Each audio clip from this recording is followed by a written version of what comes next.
consumo del tabaco cada vez inicia a menor edad. En un intento por dejarlo, los jóvenes han optado al cigarrillo electrónico. Pero, ¿cuáles son las implicaciones de este fenómeno en la salud pública y la sociedad?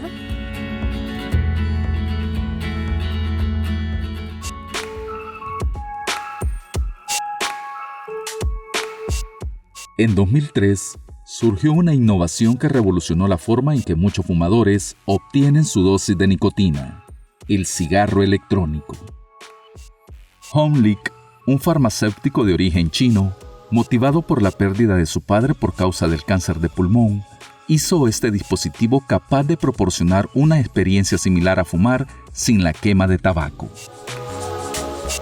Los primeros cigarros electrónicos llegaron a El Salvador en 2009. Desde entonces, han evolucionado mucho desde su creación con diferentes diseños y sabores. Algunas personas lo ven como una herramienta útil para dejar de fumar, mientras que otros están preocupados por posibles riesgos para la salud a largo plazo.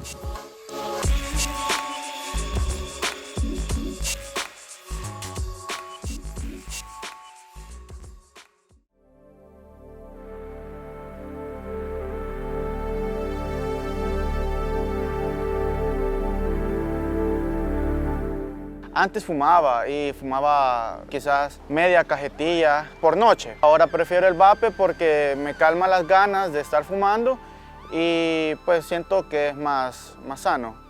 Es algo que hago todos los días y la verdad hasta ahorita no he tenido así un problema grave, digamos, nada de salud, pero porque no llevo mucho haciéndolo, llevo quizás como unos 2 años haciéndolo y no he tenido problemas. Empecé con el cigarro y estuve prácticamente un año más o menos con cigarro y luego me cambié a cigarrillo electrónico. Y lo dejé más que nada por cuestiones de salud, porque sí llegó un punto en el que me planteé que quería dejarlo. El cigarro electrónico, también denominado vaporizador o vapeador, es un dispositivo electrónico diseñado para calentar líquido contenido en su interior, generando un aerosol que el usuario inhala, llevándolo a sus pulmones. Al igual que el humo del cigarro convencional, aquellos cercanos pueden inhalar el aerosol al ser exhalado por el usuario. Cada vez se están conociendo más efectos tóxicos del vapeo, daño del aparato respiratorio. Este humo, este vapor que se inhala, es tóxico de las vías respiratorias y hace que las personas se enfermen a cada rato de gripe, bronquitis a repetición y hasta neumonías, aunque sean jóvenes. Los dispositivos de cigarros electrónicos varían en forma y tamaño, generalmente compuestos por una batería, una resistencia eléctrica o calentador y un depósito para líquido. En El Salvador, un 2.0% de la población ha adoptado la tendencia de los dispositivos electrónicos, es decir que alrededor de 51.400 salvadoreños usan cigarro electrónico o vapeadores, según datos de la Encuesta Nacional de Alcohol y Tabaco 2022. Al indagar acerca de las motivaciones que llevan a los usuarios de cigarros electrónicos a practicar este hábito, se reveló que la mayoría lo utilizan con el propósito de reducir el consumo de tabaco convencional. Por el 2012 ya la Organización Mundial de Salud dio su primer pronunciamiento, y definitivamente no lo recomiendan para sustituir el cigarrillo convencional. ¿Por qué? Porque siempre es nicotina, que dice que líquidos de baja concentración, de media concentración, de 0 concentración de nicotina, de alta concentración. Se han hecho estudios de los líquidos y aunque digan que no llevan nicotina, siempre llevan. Pues se puede encontrar de cualquier cosa, de postres, de frutas, menta, lo que sea. Mi preferencia son los frutales porque son los que más me gustan. Pero ahí es elección de cada quien. Sí, la mayoría sí contienen nicotina. Los líquidos que traen nicotina, que va desde el 3%, hay otros que traen 30% de nicotina, otros que traen hasta 50% de nicotina. Según el Reporte Mundial sobre la Epidemia del Tabaquismo de la Organización Mundial de la Salud, se ha destacado que la cantidad de nicotina presente en uno de estos dispositivos puede alcanzar el doble o más de la cantidad de nicotina hallado en un cigarro común o estándar. La adicción a la nicotina es 5 veces más adictiva la nicotina que la heroína y el crack. Entonces estamos hablando de que es una droga altamente adictiva. El tabaquismo es responsable de la muerte de 8 millones de personas anualmente, de las cuales 7 millones son fumadores activos y más de 1 millón son fumadores pasivos, afectados por el humo de segunda mano, según información de la Organización Mundial de la Salud. En El Salvador, cada año se estima que 1.600 muertes son atribuidas al consumo y la exposición al humo del tabaco, según datos del Ministerio de Salud. Por su parte, el Estado destina alrededor de $363 millones anuales para atender enfermedades causadas por el consumo de tabaco. A partir de julio de 2011, El Salvador implementó una ley integral destinada a regular todos los aspectos relacionados con el tabaco y sus derivados. Esta legislación aborda de manera específica la importación, promoción, publicidad, patrocinio, comercialización y consumo de productos derivados del tabaco, otorgando la responsabilidad de su regulación al Ministerio de Salud como autoridad competente. Este es el mensaje clave que difunde Fosalud, especialmente a los adolescentes y jóvenes quienes tienden a experimentar con el cigarro electrónico. Violeta Martínez de Palomo, presidenta de Fundahabla, ejerce con gran autoridad la labor de prevención del consumo de tabaco, siendo ella misma un testimonio vivo de las repercusiones que este hábito acarrea en la sociedad. El cáncer de laringe, que es lo que nosotros, el tema de la fundación, es un cáncer que tiene como primer factor de riesgo el tabaco, ¿verdad? El humo de tabaco, ya sea inhalado directamente por el consumo del cigarrillo o en el caso de un fumador pasivo, como fue mi caso. Yo nunca fumé. Sin embargo, todos mis compañeros de trabajo fumaban. Y eso fue lo que determinaron los médicos que fue lo que desencadenó el cáncer, en mi caso. En el 2013 le detectaron cáncer de laringe. La opción que tuvo para salvar su vida fue que los médicos extirparan la laringe y cuerdas vocales, lo que le dejó sin voz y respirando por un agujero en el cuello. Aprendió la técnica del habla esofágica, una habilidad que le permite articular palabras utilizando el esófago, aunque en ocasiones con cierta pausa al hablar. Actualmente Fundahabla continúa su valioso trabajo de brindar apoyo y asistencia para aquellos que enfrentan situaciones similares. Durante más de una década, la Fundación se ha dedicado no solo a enseñar a hablar a estas personas, sino también educar a la sociedad sobre las devastadoras consecuencias del tabaquismo. En su compromiso continuo con la salud pública, la organización también ha ampliado sus esfuerzos hacia la prevención del uso del cigarrillo electrónico. Realmente es preocupante que en nuestro país, en estos últimos 3 años, esto ha proliferado de una manera increíble. Usted puede ir a muchos de los centros comerciales más prestigiosos del país y encontrar centros de vapeo, ventas de productos de vapeo, cigarro electrónico, sustancias y cosas así. Hasta enero de 2020 más o menos se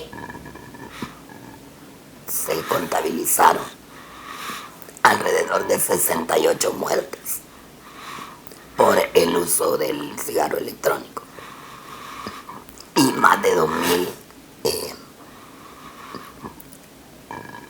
ingresos a causa de problemas respiratorios por el vapeo. Eso es un dato que está registrado en el CDC,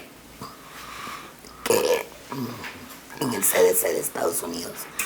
Lo que sí es importante aclarar es que el consumo de tabaco en jóvenes ha ido en incremento, más que todo en los últimos años debido al consumo de estos dispositivos llamados cigarrillos electrónicos, que pues desgraciadamente se venden sin ninguna restricción en todo el país y los jóvenes tienen acceso.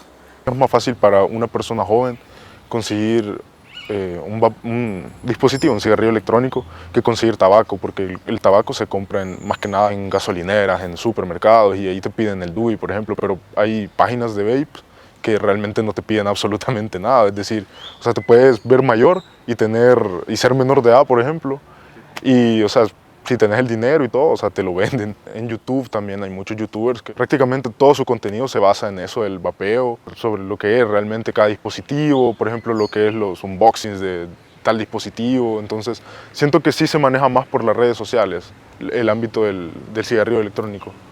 Y en Instagram, más que nada, siento que la promoción de las páginas que los venden. Rondan desde los $15 hasta los $200, por lo menos el más caro que yo he visto, que es un dispositivo bastante grande con un tanque grueso, que la calidad del humo es incluso mejor porque es más denso, es más blanco. Y hay unos que son desechables, que cuestan como unos $10 o $15 y traen unos 100 puff. Se le llama puff al hecho de presionar el botón o de inhalar y que salga el humo. Ese es un puff. Entonces se acaba la cantidad y se bota. La conversación en torno a los cigarrillos electrónicos ha estado mayormente centrada en los posibles riesgos para la salud. No obstante, los cigarrillos electrónicos desechables presentan un nuevo desafío en términos medioambientales. Todos estos desechos de los electrónicos, la gente ¿dónde los tira? La gente los tira a los basureros. ¿Dónde van a parar la basura? A los ríos, a los lagos, a los mares. Entonces están contaminando más el ambiente, tanto por las colillas del cigarro como por todos estos estuches de los electrónicos, los botan. Y eso no se degrada. En la actualidad, en 21 países de las Américas existen regulaciones en torno a los sistemas electrónicos de administración de nicotina, como los cigarrillos electrónicos y los vapeadores. Dentro de este grupo, 8 naciones han optado por la prohibición de la venta de estos dispositivos, entre las que se encuentra Argentina, Brasil, México, Nicaragua, Panamá, Surinam, Uruguay y Venezuela. Por su parte, los restantes 13 países han implementado una serie de medidas regulatorias. La OMS también se ha pronunciado y lo que se ha llegado a concluir es que sí puede ser una herramienta para abandonar el tabaquismo, pero no para todos. Entonces yo considero que es como una ruleta rusa. Usted no sabe cuándo el tiro le va a pegar y lo va a matar. Hoy hay muchos canales para ayudar a las personas a dejar de fumar. Pues gracias a Dios aquí en el país hay lugar donde ir. Y hay otros países que no hay. Pero incluso hay guías electrónicas donde dan recomendaciones para dejar de fumar. En nuestro país tenemos que buscar los lugares donde nos dan ayuda a nivel gubernamental, del seguro social o a nivel privado. La aceptación del cigarro electrónico entre los jóvenes sigue siendo un desafío inminente en el horizonte del tabaquismo moderno. En este contexto, queda claro que el debate sobre el vapeo está lejos de concluir y requiere un enfoque equilibrado que considere la salud pública, la libertad individual y la protección de las generaciones futuras.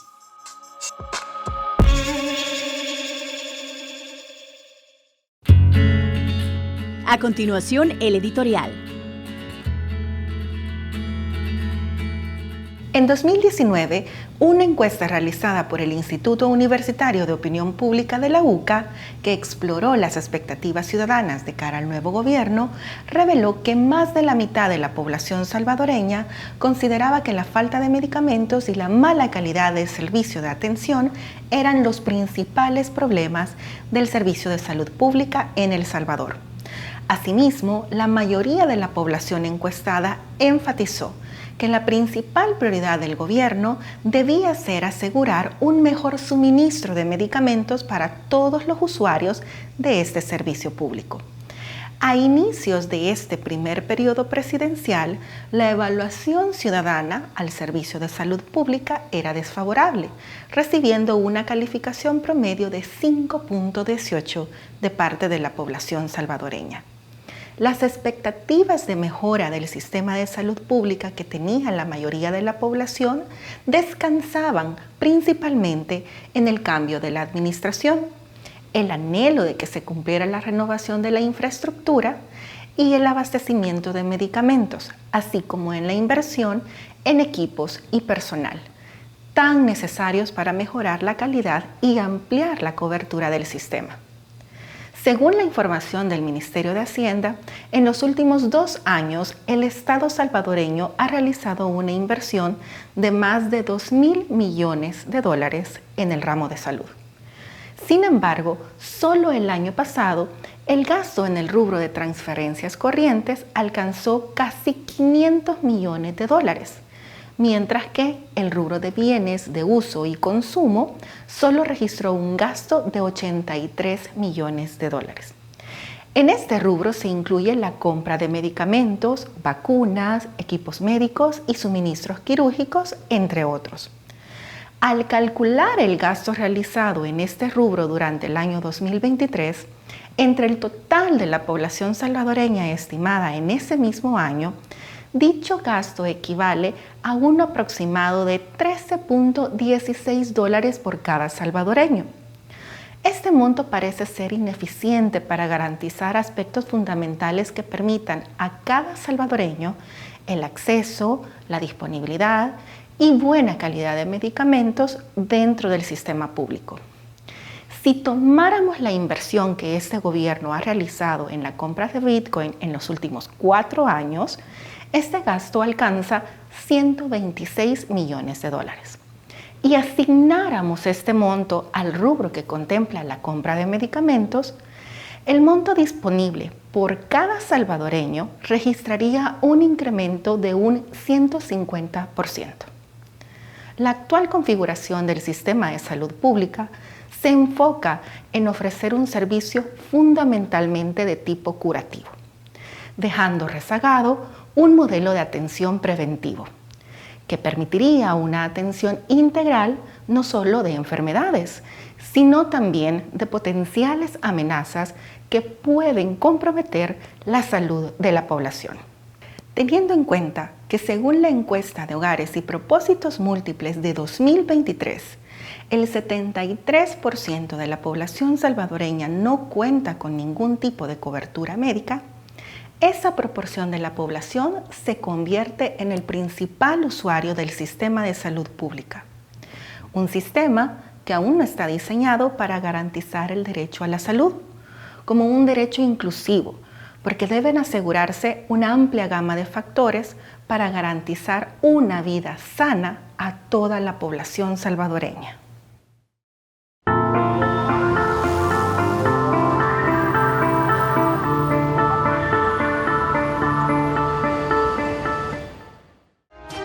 Al filo de la semana. Análisis de temas nacionales e internacionales con un enfoque diferente. José María Tojeira, al filo de la semana. De nuevo estamos al filo de la semana, una vez más comentando lo que pasa en la vida normal de nuestro país, con esperanza siempre, con afán de diálogo, no con afán de molestar a nadie, pero sí con afán y deseo de decir algunas cosas que nos parecen ciertas y que deberían discutirse, ¿verdad? Vamos a empezar por nueva toma de posesión de la Asamblea Legislativa, ya una Asamblea Legislativa más pequeña, con una mayoría muy fuerte, absoluta, del partido gobernante. Hay un tema interesante, ¿verdad? Miren, todos los funcionarios públicos, llamamos funcionarios públicos, deberíamos llamarles servidores públicos, porque son personas elegidas por el pueblo para que sirvan al pueblo, ¿verdad? Incluso el pueblo hace unos esfuerzos muy meritorios, al menos hablando así en realidad, ¿verdad? Hace unos esfuerzos muy meritorios para darles un salario que está bastante por encima del salario promedio de la gente, es decir, confiamos en que nos sirvan, le damos un buen salario. Entonces no debían llamarse funcionarios, sino servidores públicos, porque para eso están. Se nos dice que el Estado está al servicio del pueblo salvadoreño. Entonces los que manejan el Estado son servidores públicos. En ese sentido, no es bueno que algunos anden diciendo la mayoría manda, ¿verdad? Sino debían decir la mayoría sirve, ¿verdad? Y demostrarlo con las obras, que la mayoría sirve a este pueblo que tiene todavía serias dificultades en el campo del desarrollo, en el campo de la subsistencia, porque la pobreza es una negación de la subsistencia, etc. En ese sentido también hay que decir que la reforma del artículo 248 de la Constitución debió ser discutido ampliamente por toda la sociedad. ¿Que se puede aprobar? Claro que se puede aprobar, ¿verdad? Pero no porque la mayoría mande, sino porque se discute y se habla con toda la sociedad y se llega a una conclusión. Creo que no hubo diálogo, ni siquiera hubo discusión en la plenaria, ¿verdad? Fue una discusión con dispensa de trámite, es decir, con poco tiempo para discutir las cosas. El servidor público no es mandar, servidor público es servir a todos, y servir a todos significa también consultar con todos. ¿Qué se puede hacer? Se puede hacer, digo, es decir, no hay que ponerse que si es muy pétreo o es menos pétreo el artículo. Eso son discusiones secundarias. Lo fundamental es que se hable con la gente, que se discuta, que se sopesen razones a favor, en contra, etcétera, ¿verdad? Es decir, que se analice nuestra propia realidad del país y que se discuta también la conveniencia o no conveniencia dentro de nuestra realidad de país. Además, hay una contradicción que a mí me preocupa, que mientras se reforma la Constitución, se rechaza introducir en la Constitución un derecho fundamental, que es el derecho al agua. Fue un proceso largo de lucha. Había la posibilidad de que esta asamblea que terminó el 30 de abril ratificara algo que ya había aprobado la asamblea anterior, pero no han querido ratificarlo. Y miren, el derecho al agua es un derecho fundamental. Es cierto que se ha avanzado en el derecho al agua en muchos lugares. Estaba hablando hoy con un joven que me decía que hasta el año 2000 tuvieron agua, pero en tubo, ¿verdad?, que llegaba, y por cantarera, y que ahora tienen agua ya en las viviendas, en un cantón un poco alejado de San Miguel en particular, ¿verdad? Es decir, ¿ha habido avances en el agua? Sí, ha habido avances en el agua, pero sigue todavía un gran déficit de servicio en el derecho al agua. Y lo que se había pretendido con incluir en la Constitución el derecho al agua era asegurar que todos los salvadoreños, en estos tiempos de exceso de calores, en estos tiempos de cambio climático, tuviéramos el ejercicio real del derecho al agua. ¿De qué se trataba? Bueno, poner en la Constitución, en el artículo 2 de la Constitución, los artículos primeros son los que marcan la finalidad del Estado, añadir que toda persona tiene derecho a la vida, al agua y a su saneamiento, a la integridad física y moral, a la libertad, a la seguridad, al trabajo, a la propiedad y la posesión, y a ser protegido en la conservación y defensa de los mismos. Es decir, el texto es el mismo que está actualmente en la Constitución, solo se añadía ahí, dentro del derecho a la vida y la integridad física, el derecho al agua y al saneamiento, ¿verdad? Es decir, bueno, son dos elementos fundamentales. Y después se tomaba el artículo 69, que marca los derechos sociales, y se pedía que ahí se pusiera que el agua constituye un bien público y que el Estado se obliga a crear políticas públicas y leyes que garanticen a todos los habitantes agua salubre, suficiente, accesible y asequible, así como el aprovechamiento y preservación de los recursos hídricos. Eso se añadía en el artículo 69. Bueno, ¿hay algo malo en eso? No hay nada malo, al revés. Hay, creo yo, una gran bondad para nuestro pueblo y para nuestra gente. Pero no sé por qué esto, que merecía la pena discutirlo y ratificarlo, a mi juicio, ni se discutió ni se ratificó. En cambio, lo otro se ratifica, o no se ratifica, sino lo otro se aprueba prácticamente sin discusión. Es decir, creo que un servidor público debería estar más atento a servir. Y el tema del agua es un tema que fue apoyado por mucha gente. No se puede decir que fuera un tema que perseguían 2 o 3. Es un tema apoyado sistemáticamente por mucha gente. Y no solamente eso, sino que además también instituciones tan importantes en el país como las iglesias fundamentalmente apoyaron este tema. Es decir, una buena parte de la propuesta, sobre todo de incluir en el artículo 2 el derecho al agua, es una propuesta de la Iglesia Católica y de otras iglesias evangélicas dentro del país. Es decir, escuchar al pueblo es necesario, ¿verdad?, en un servidor público. Es decir, no se trata aquí de querer decirles quién manda, quién no manda, sino decir, tener una actitud de servicio. Y tener una actitud de servicio incluye dialogar, incluye escuchar, incluye dar razones, incluye una cercanía personal con las personas y con las instituciones que reclaman legítimamente temas importantes como derechos fundamentales de la persona, ¿verdad?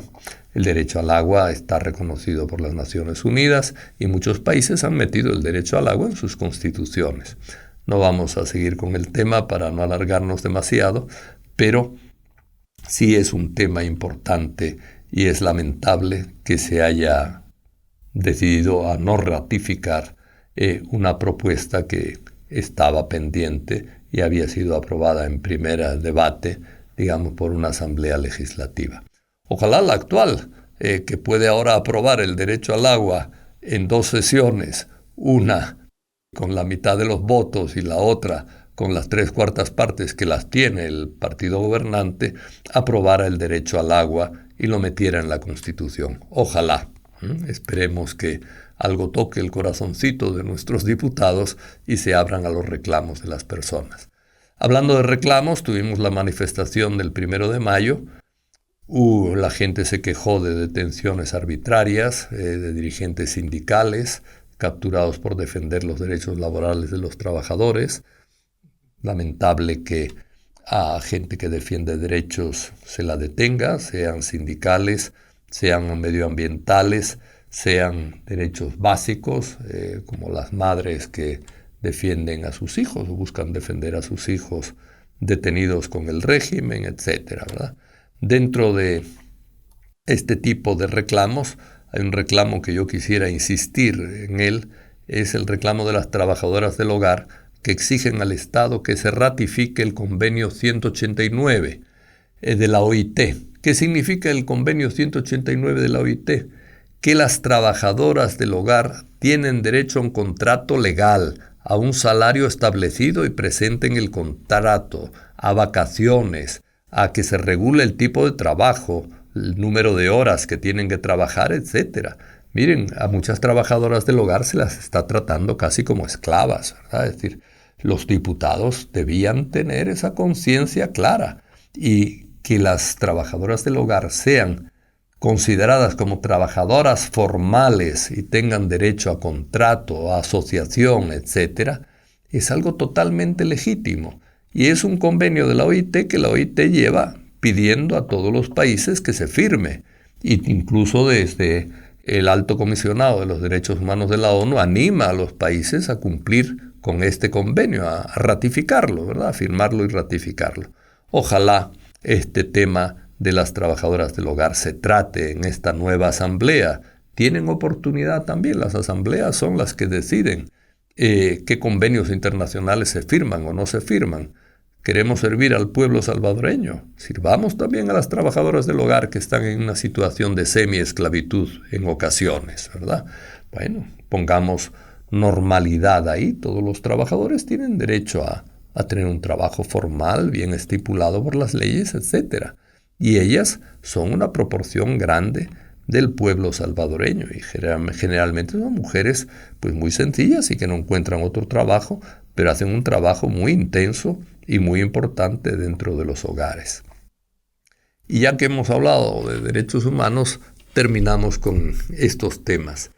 La Corte Interamericana de Derechos Humanos ha hecho como 41 recomendaciones al país, ¿verdad?, a El Salvador.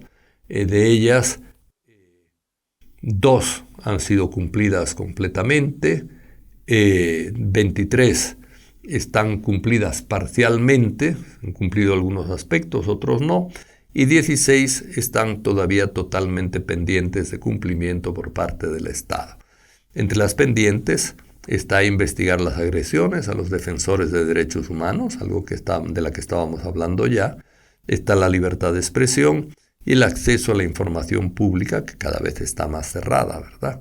Y está también el hecho de que no se ha dado permiso a la relatora especial para la libertad de expresión de visitar el país. Dentro de estas recomendaciones está también otra recomendación importante, que es ratificar el protocolo facultativo de la Convención contra la Tortura. Es un protocolo importante para prevenir que la tortura no se dé en nuestras cárceles. Ha habido acusaciones de existencia de tortura. Firmar el protocolo facultativo de la Convención contra la Tortura daría más garantía, incluso pública, y mayor facilidad al Estado para luchar contra cualquier tipo de tortura. El comisionado de Derechos Humanos, lamentablemente, dice que el informe de la Corte está sesgado. Bueno, lo tienen para eso, ¿verdad? Para tratar de desprestigiar los reclamos de derechos humanos. Es lamentable que sea así, pero así ha sido su trayectoria desde el poco tiempo que lleva nombrado en ese cargo.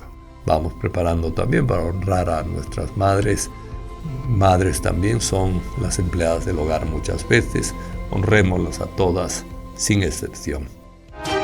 Al filo de la semana.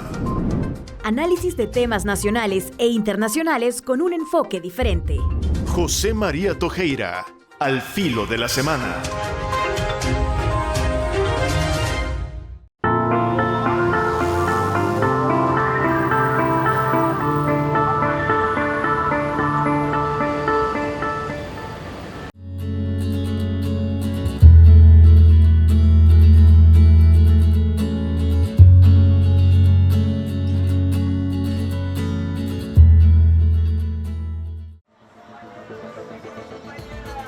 Salvadoreños y salvadoreñas se dieron cita en la Plaza del Salvador del Mundo para realizar la marcha conmemorativa del Día Internacional del Trabajo, en el que se dignifica a la clase trabajadora y sus luchas por sus derechos laborales a lo largo de la historia. Nosotros y nosotras, como ALGE, la Asociación de Liceados de Guerra, siempre hemos acompañado las luchas de este pueblo y seguiremos acompañándoles. Hoy más que nunca, que el país está en una situación bien difícil, prácticamente ya está instalada una dictadura en nuestro país. Las mujeres trabajaban más de 16 horas y a veces amamantando, o si no, madres solteras que tenían que regresar a su casa y no era permitido que fueran a hacer eso. Estamos regresando a eso, pero en realidad es una demanda internacional ganada hace casi 100 años. El costo de la vida sigue subiendo y no hay medidas políticas o leyes que atiendan estas demandas, que afectan obviamente a las grandes mayorías, a la clase trabajadora. Y hoy una realidad que vemos con mucha preocupación porque se trata de los grupos más vulnerables, es aquel sector de nuestra población que por cuenta propia emprende, tiene un negocio, vende, que también está sufriendo persecución, que no se le deja realizar su actividad económica, se le viola ese derecho, pero también hay una realidad, no se le da alternativas cuando se les desaloja. Entonces, digamos que motivos hay de sobra cuando ves también en un país como el nuestro, que actualmente con esos retrocesos en derechos humanos, en materia democrática, no hay tampoco una institucionalidad que responda a los intereses de la población. La marcha recorrió toda la avenida Roosevelt hasta llegar a la Plaza Barrios. En esta participaron organizaciones y movimientos organizados, así como salvadoreños comprometidos con la participación ciudadana. La reciente modificación al artículo 248 de la Constitución es uno de los temas que más preocupan a la población civil. Una modificación que lo único que ha hecho es autorrecetarse más poder. Si a la fecha se han cometido muchas violaciones a derechos humanos, ¿qué más podemos esperar ahora? Que el poder legislativo, el órgano legislativo va a estar en la capacidad de poder mover o cambiar la Constitución al antojo de aquellos que les están ordenando qué hacer, es decir, un pequeño grupo de poder. Lo que se viene es un lugar donde todo lo que es la Constitución, que al ser un acuerdo entre pueblo y y gobierno. Entonces el pueblo le pone límites al gobierno y el gobierno le pone límites al pueblo dentro de la Constitución. Bueno, eso ya estaba muy herido, acuérdese, por todo lo que han estado haciendo. Pero ya con esto está muerto. La reforma constitucional que ellos han hecho, bueno, ahí les va a llegar la propuesta de la mesa para que revisen no solamente la reforma absurda de diciembre de 2022, sino que el canje de la deuda, que ha representado una pérdida de valor de más del 28% del fondo de pensiones. Y el imparable endeudamiento que está de manera acelerada comiéndose los fondos de pensiones. La concentración en la Plaza Barrios contó con una tarima donde representantes de las organizaciones de la sociedad civil lanzaron consignas para motivar a los presentes sobre la importancia que tiene la clase trabajadora y sus luchas para sacar adelante El Salvador, en todas las coyunturas adversas que le ha tocado vivir a lo largo de la historia.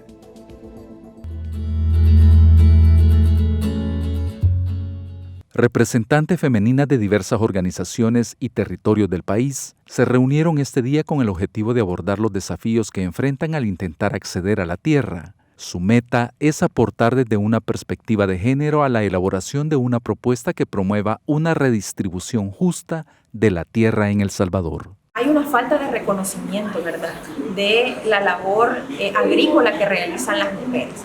Para empezar, entonces son sus compañeros de vida o sus parejas quienes tienen el título de propiedad de la tierra, ¿verdad? Entonces las mujeres en la actualidad están generando mayor actividad agrícola como resultado o como una lucha para enfrentar el hambre en los territorios que las ha llevado al alquiler de tierra, ¿verdad?, a precios altos, a grandes tenedores de tierra, ¿verdad? Entonces estamos viendo cómo toda aquella alternativa sigue sujeta a seguir alimentando al que ya tiene, ¿verdad? Y todo esto como parte de una subsistencia. Estamos hablando que las mujeres son quienes no tienen títulos de propiedad para la vivienda y que esto representa para ellas una amenaza, una vulnerabilidad, ¿verdad?, para ellas, para sus hijos. Según la encuesta de Hogares y Propósitos Múltiples de 2019, únicamente el 11.7% de mujeres fueron beneficiadas con el proceso de redistribución de tierras en la reforma agraria de 1980, medida que buscaba evitar la guerra y romper con la concentración de tierra en pocas manos y que fue uno de los grandes problemas estructurales generadores de pobreza. En esta misma encuesta del 2022 muestra cómo las mujeres únicamente representan el 14% de beneficiarias de la tierra frente a un 86% de hombres, pero que esto no significa una postura de hombres contra mujeres, ¿verdad?, sino de grandes poderes económicos frente a la tenencia de la tierra. Los organizadores aseguran que la propuesta de redistribución justa de la tierra se está desarrollando de manera participativa, abordando aspectos como los regímenes de propiedad, la asignación de tierras para vivienda y cultivo, así como el rol del Estado en este proceso. Se prevé la presentación del primer documento a finales de mayo, para su posterior presentación a la Asamblea Legislativa y al presidente Nayib Bukele.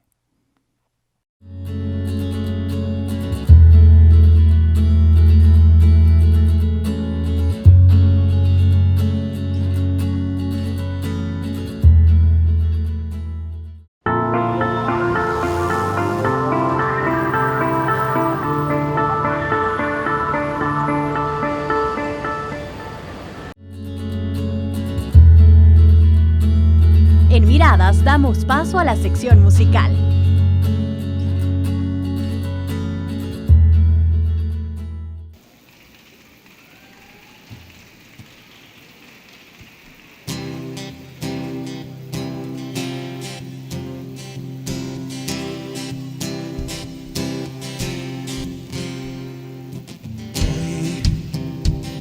Te vas en barco a vapor, tren, en auto o avión, larga es la espera de quien te espera y vas oyendo rolas de tu habitación del extranjero, pensando en cómo todo fue tan favorable. Porque fue tan amable el tiempo, es cruel, tal vez. Con guitarra te digo adiós, eso que hasta deseos, pa' que te cuide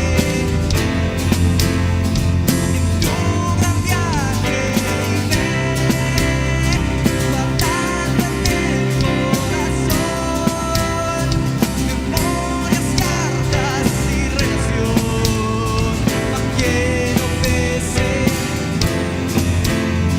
el equipaje. Mírate cuánto has crecido desde aquel tiempo remoto en el que te encontré.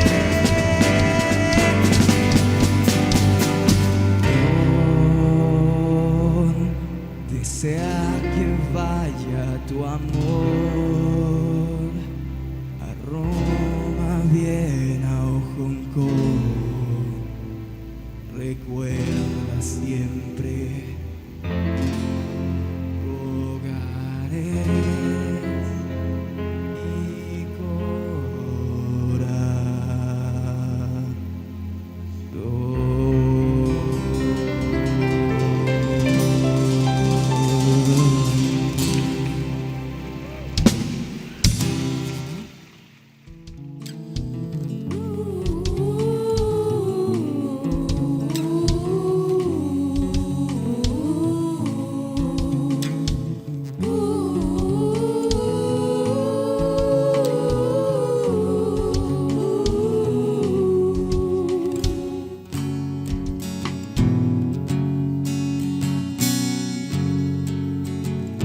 Semilla que vi nacer, tanto cuidé, siempre la vi crecer, esperé tanto por ti, nunca me fui, yo sigo aquí.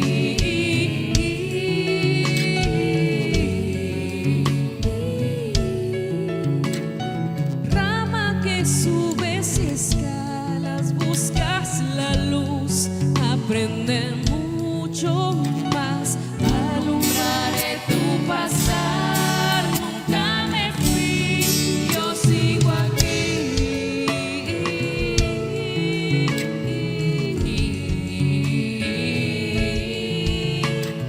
Estaremos aquí en erupción como un volcán, romper el silencio hoy de mi voz por tu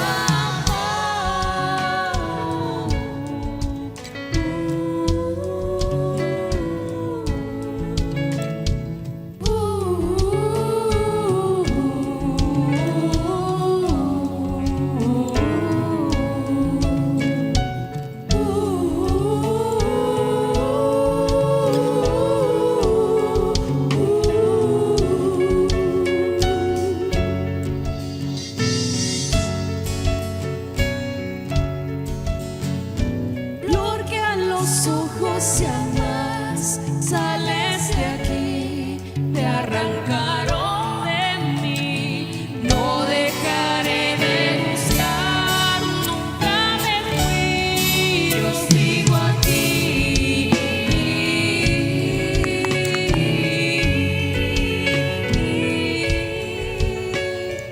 Hojas se caen y espero verte venir, a mi lado seguir, no dejaré de buscar, vives en mí, yo vivo en ti.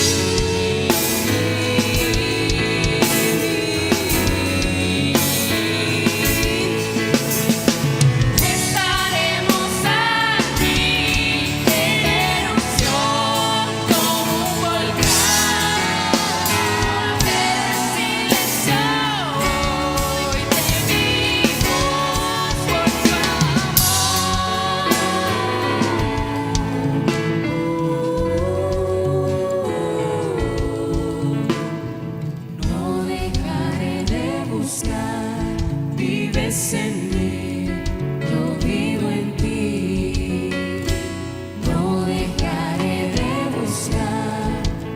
vives en mí, yo vivo en ti. No dejaré de buscar, vives en mí, yo vivo en ti. No dejaré de buscar, vives en mí, yo vivo en ti.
Vivimos bien sin aprender el esfuerzo de agradecer.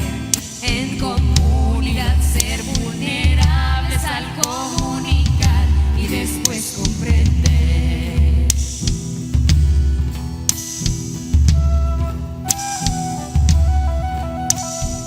Morimos y sembramos.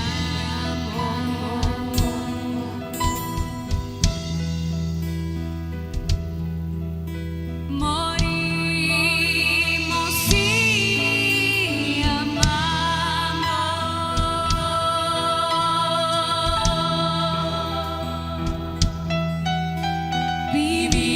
Vivimos y sembramos.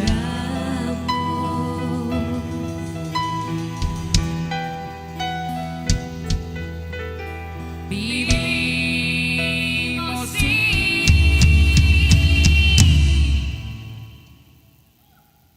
amor que sembramos, que rompemos, que ofrecemos, que nos hace,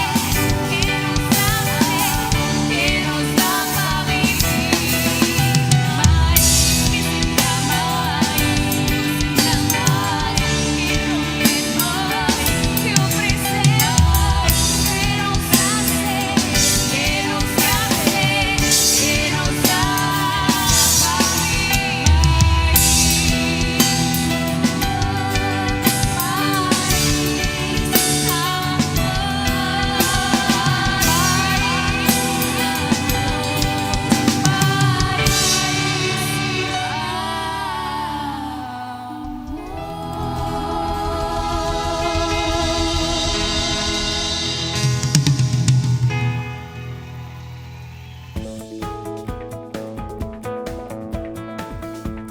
Aproximadamente estábamos buscando a 4 personas, pero han aparecido más.